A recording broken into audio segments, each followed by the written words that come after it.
जय जगन्नाथ सांग मैंने आपण मानकर आजकार गोटे नुआ ब्लॉग को स्वागत। आज आम रथ देखापी आसचु जिते वर्ष थे हो तो रथ तो निहाती देखा यहाँ आम गाँ पाखे रथ होता ये पहंडी चलता आम आसला बेलू ये बलभद्र को रथ उपर को चढ़े दिखाई पहंडी सरी जाइला आम आसिक पहुँची एबे एठी माँ सुभद्रा पहंडी चली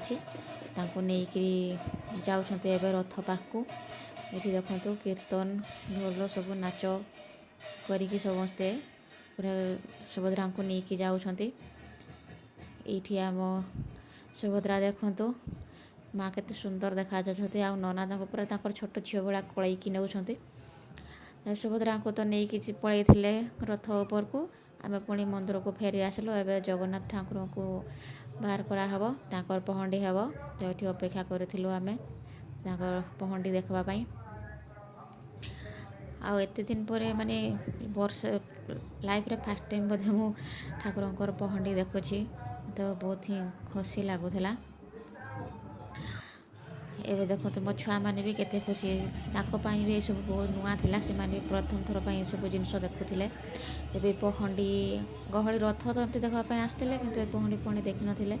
आठी देखो तो मुरुज सब केते सुंदर भाव में पकाई ये सब रंगर कराई कि बहुत ही सुंदर देखा जाउथला देखुन केते सुंदर कराई एवं जगन्नाथ जगन्नाथ से बाहर पहंडी आरंभ हो गलानी ये देखो केते सुंदर सब कीर्तन करिकी नाचिकी सब जगन्नाथ को आड़ुंट वर्षा भी ये आरंभ हो जाता आ मुझे पूरा से गहली में पशिकी जगन्नाथ को पाखु देखी बोली जाइली जिते हेले आसते पाखु न देखले मन कौन मानुची मैंने मुझे पचार ये जगन्नाथ देखो तो टिके देखा मुझे मुझे भीतर को ये पशिगली ये देखो तो जगन्नाथ केते सुंदर देखा जाती पूरा झुली झुलिकी आमर कालिया रजा देखुं ना बहुत ही बढ़िया लगुला ये सब जिनस देखी बहुत ही खुशी लगुला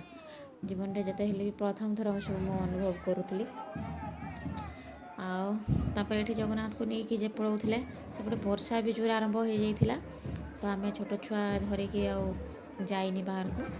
ये रहीगलु तथापि मन मानलानी आसिकी पुणी रथ सामने में छिड़ा हेलु जिते हेले जगह बाहर को आम केमती पछरे रहीजु ये रथ उपर को चढ़ा होता प्रभु एवं रथ को विजय कर देखो केमती वर्षा सेमती लगी रही किंतु भक्त मैंने कहीं हार मानवेनि सब सेमती छिड़ा होती किए छता धरी किए बिना छतार भिजी भिजी दर्शन करुँची जिते हेले आम जग कड़िया तापर आम पुणी ये फेरिकी पलि आसलु मंदिर भीतर को ठाकुर से अच्छा आठी देखो मंदिर एवं पूरा खाली तीन ठाकुर एवं जाइए रथ उपरे विराजमान ये आम अपेक्षा करूँ जेहेतु वर्षा कम हो नाला संध्या भी आसलानी ये तो मंदिर एवं खाली सब एवं सुनसान ठाकुर गलापर से मंदिर ही अच्छे आम अपेक्षा करें वर्षा टी कम हम कहीकि जिते जहाँ भी ठाकुर जिते बड़े न था सबकि सुनसान लगे ठाकुर थे सबुठी गहली आउ माहौल एत सुंदर लगुला ये परिवेश एत सुंदर लगुला कही हेनी मो छुआ मैंने व्यस्त हो पड़ुले पछपटे मीना बजार पड़ी जावाई जिते हेल्ले छोट छुआ ना काली किणवा बोली व्यस्त जाऊला कि वर्षा होली आम जापरूँ बस वर्षा टी कमी जाऊ कहीकि से जोर जबरदस्त अटकईकी रखीलु यहाँ हूँ आम चित्रड़ा मंदिर आम ये बुली आसलु मयूरभंज लोक तो निहाती जापारे देखु आम रथ से छिड़ा एवं प्रस्तुति चलती रथ गड़ा हे बोले पूरा संध्या हो आसलानी बहुत लेट हो गलानी एथर बहुत लेट हो गलानी आग अपेक्षा तो ये सब ठाकुर नीतिकांति एवं सारूँ शीघ्र शीघ्र सारूँ वर्षा सेमती लगी रही आमर ठाकुर रथ एवं टणा आरंभ हो गला बेसी समय टणा हेनी टिके ही टणा जेहेतु संध्या हो गलानी बहुत लेट होलानी ये वर्षा भी हो तो रथ से रखी दिहला आ नना कहते जे गत आसंता काली 3टा बेलू रथ टणा हे जेहेतु ये मौसी बाड़े पुणी पहुँचा हेब ना ये आम तापर वर्षा टी कम है मीना बजार पछाड़े टी पड़ा तो सेठी बुली पलि आसलु ये दुकान आम आसिक अटकी तो ये ଏଇଠି ମୁଁ କିଛି ଜିନିଷ ନେଉଥିଲି। ମୁଁ ଏଠି ମୋ ସେମିତି ଏଠି କିଛି ଖାସ୍ ନଥିଲା, ତଥାପି ଗାଁ ଗହଳିରେ ଏଇ ଛୋଟ ମୀନା ବଜାର ସବୁକିଛି ଲୋକ ଏତିକିରେ ବି ବହୁତ ଖୁସି ହୁଅନ୍ତି। ଆଉ ମୁଁ ସେଠି କ୍ଲିପ୍ ନେଇଥିଲି ମୋ ପାଇଁ, ରବର କ୍ଲିପ୍, ଆମ ଝିଅ ପାଇଁ ଚୁଡ଼ି କିଣିଥିଲି। ଆଉ ସେମିତି କିଛି କିଣିନଥିଲି। ବର୍ଷା ପୁରା ଛାଡ଼ି ନଥିଲା,